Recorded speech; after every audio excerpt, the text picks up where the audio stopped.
welcome to Quackalope. Thank you for being here. Today we're taking a look at Glitch Squad. Now, I have an important question to ask you.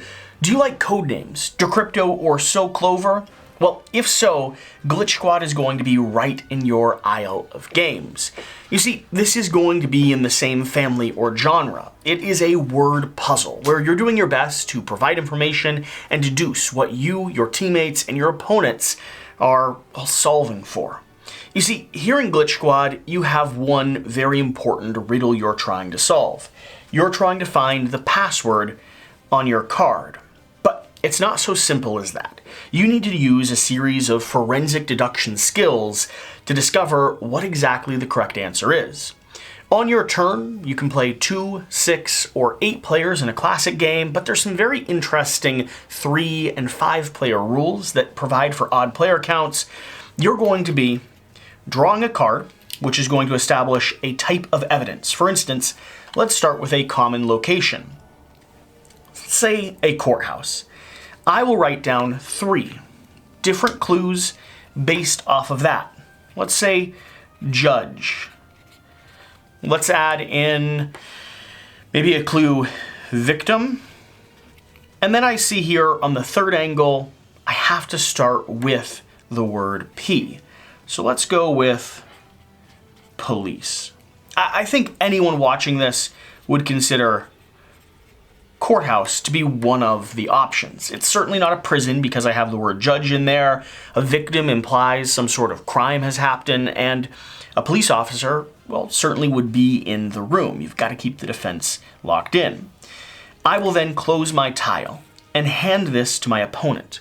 Everyone at the table will do the same, all of them having their own clue or their own word they're trying to solve for. My opponent will open this up and will read through. Okay. Trying to get his ally, his partner, to say courthouse. He's written down judge, victim, and police. Now, my opponent has one main option.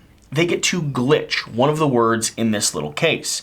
What that means is they get to change one of the words, trying to steer or direct me in the wrong direction.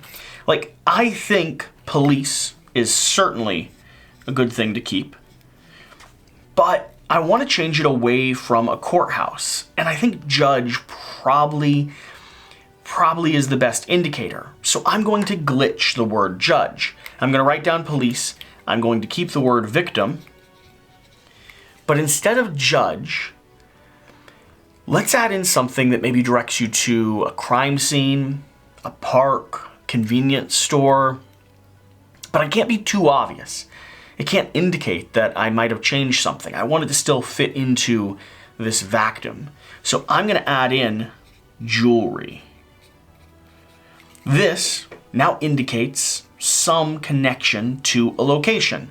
Well, this could be a theater, a mall, could be a restaurant, could be a jewelry store, a department store, any number of options. But I'll tell you what it certainly isn't anymore. It's definitely not a courthouse. I will hand this over to my other opponent, my ally, the person who wrote this as ally, and they'll now try their best to deduce what exactly it is I wanted them to guess. Remember, it's written right on the inside here. And odds are they may get it right, but they'll probably get it wrong because I've done a pretty good job at shifting the narrative. If they get it right, they'll move forward their clue by 1 notch. I'll show you how that works. Take this and I will slide it 1 forward. I now know that if my password is number 3, I have a C at the start of my word. Now, anyone could look on the back of this and see that I'm trying to solve for the word chair. However, I don't know that yet. If I get this wrong, my opponent will be able to do the same with their word. They have L-A as the start of their word. Could be Larry. I don't think it's a proper name, but it could be, I suppose. If I get it wrong, I also get to draw and utilize one of these forensic cards. Now, each one of these forensic cards is going to break down a series of different common practices used in the forensic scientists to solve and discover information about a crime scene. We have tool mark analysis, toxicology, fingerprint analysis, we have tire track identification, forensic odontology, forensic genotyping, ballistic testing. We have hair analysis, shoe print identification, and polygraph.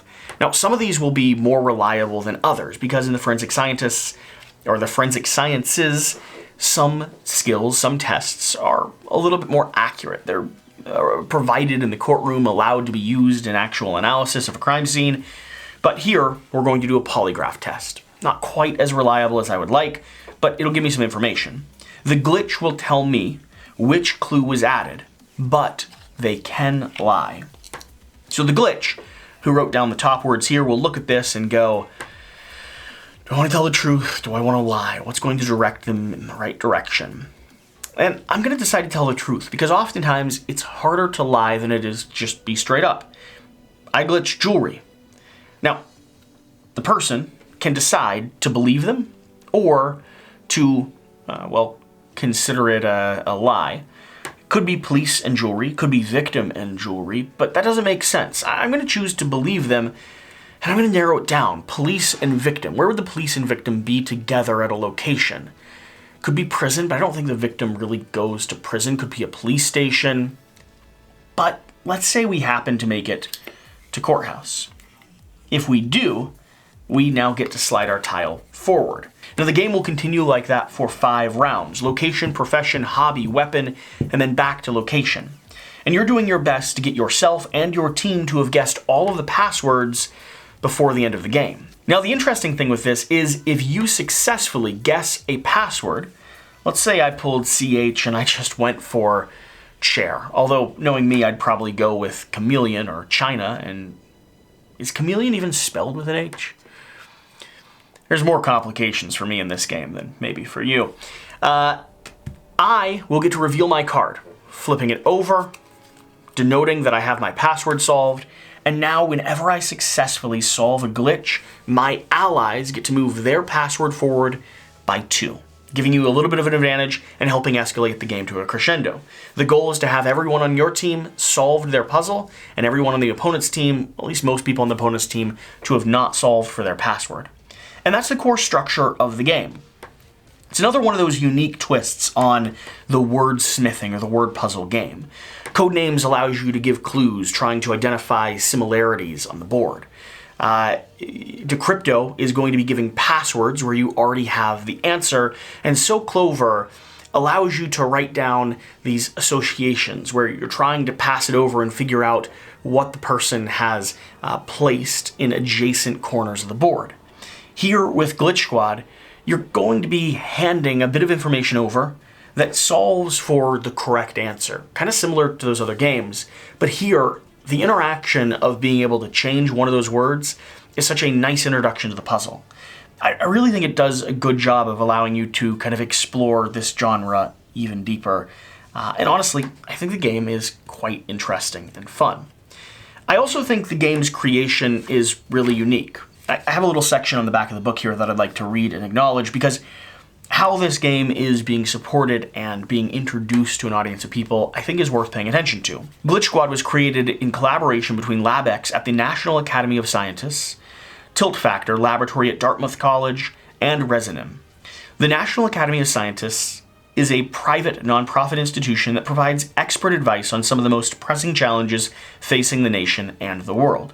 LabX is a public engagement testbed of the National Academy of Sciences that boldly experiments with a variety of creative, sometimes even unorthodox, approaches to design designed to spark an interest in science.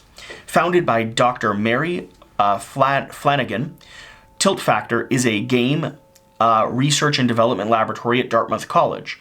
Tilt Factor's mission is to create and study games that can make the world a better place. I think this is cool. I like seeing a game that's introducing a genre of science, introducing the principles and concepts at a kind of family level or an accessible game stage level. For me, it poses questions like, what are these different forensic sciences that we're actually applying to the study? Which ones can be utilized in the courtroom? How do you deduce them to bring about greater knowledge and greater information of the scene that you're discovering? And it just presents a fun, approachable puzzle that I think a lot of people are really going to enjoy. So, with that being said, that's Glitch Squad. If you like these word-style games at a cost point of like $25, link will be over to the Kickstarter in the top of the video description, I think it's a compelling approach. Small box game to add next to your other titles on the shelf and pull off for a fun wordsmithing game night. That being said, I'm Quackalope. Thank you so much for watching, and let me know if you have any questions in the comment section down below. Whatever the case, whatever you do, remember to do the important thing. Get out and play some games. I'll see you next time. Thank you.